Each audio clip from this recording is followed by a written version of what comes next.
Hello, welcome to education hub. Class 10th এর যে চ্যাপ্টারটা আমি শুরু করেছি তারই পরের পার্টটা নিয়ে আবার আমি তোমাদের জন্য ভিডিওটা বানাচ্ছি। The rise of the nationalism in Europe চ্যাপ্টারটার যে লিবারেল ন্যাশনালিজম স্টুড ফর, এই যে এলাকাটা পড়াচ্ছিলাম আগের দিন পড়িয়েছি পলিটিক্যাল সিনারিওটা, আজকে আমি তোমাদের সোশ্যাল ভিউটা বুঝিয়ে দেবো কি বলতে চেয়েছে on the ground of social. তো এখানে কি বলেছে প্রতিটা লাইন একটু রিড করে করে আমি বোঝাচ্ছি। এখানে কালারিং করাই আছে, দেখবে ওগুলোই হচ্ছে মেন পয়েন্ট।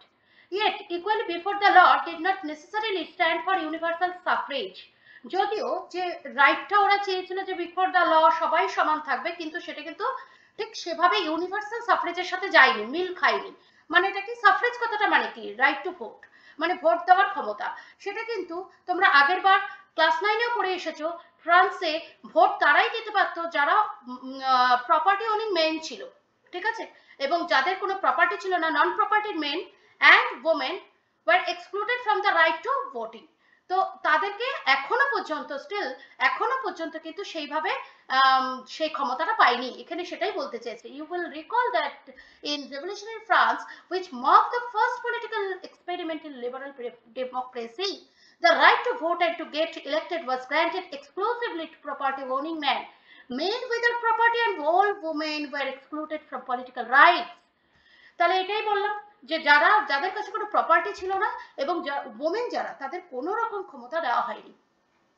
একটা সামান্য পিরিয়ডের জন্য সব মেনরা সাফরেজ পেয়েছিল, সেটা ছিল জ্যাকোবিনদের সময়। বাট যখন নেপোলিয়ন ক্ষমতায় আসলো তখন কি হলো, আবার সেই ক্ষমতাটাকে, সেই যে সিস্টেমটাকে, যে মেনদের যে সাফরেজ যে বা রাইট টু ভোট যে ক্ষমতাটা, সেটা কিন্তু কেড়ে নেওয়া হয়েছিল। Only for a brief period under the Jacobins did all adult males enjoy suffrages. However, the Napoleonic Code went back to limited suffrage and reduced women to the status of minor, subject to the authority of father and husband.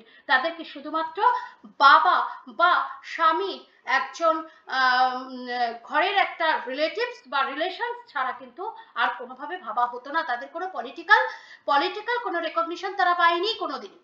Throughout the 19th and early 20th century, women and non-propertied men organized opposition movement demanding the equal political rights. তাহলে social দিক থেকে main যে লাইনটা তোমাদের highlight আমি করে দিয়েছি, last লাইনটা, এটা কিন্তু মেইন লাইন, যে ওদের সোশ্যাল সাইড থেকে বা on the ground of social society বা social views, they wanted a universal suffrage. সেটা ওমেনরাও চেয়েছিল এবং নন প্রপার্টিড মেনরাও চেয়েছিল, যারা কিন্তু এই সাফরেজের বাইরে ছিল, যারা কিন্তু রাইট টু ভোট যে অধিকারটা সেটার বাইরে থাকতো। ঠিক আছে, তাহলে সোশ্যাল দিকটা আমি বুঝিয়ে দিলাম। আবার পরের ভিডিওতে আমি শুধু ইকোনমিক্সটাই বোঝাবো। আমি পার্ট বাই পার্ট ভিডিও করে বোঝাচ্ছি এই কারণেই, যাতে কিন্তু তোমরা কিন্তু প্রতিটা লাইনে ক্লিয়ার কনসেপ্টটা পেয়ে যাও। আর আমি পয়েন্ট করে দিচ্ছি, এইভাবেই কিন্তু বুলেট করে তোমরা পয়েন্টটা করে নেবে। Thank you very much.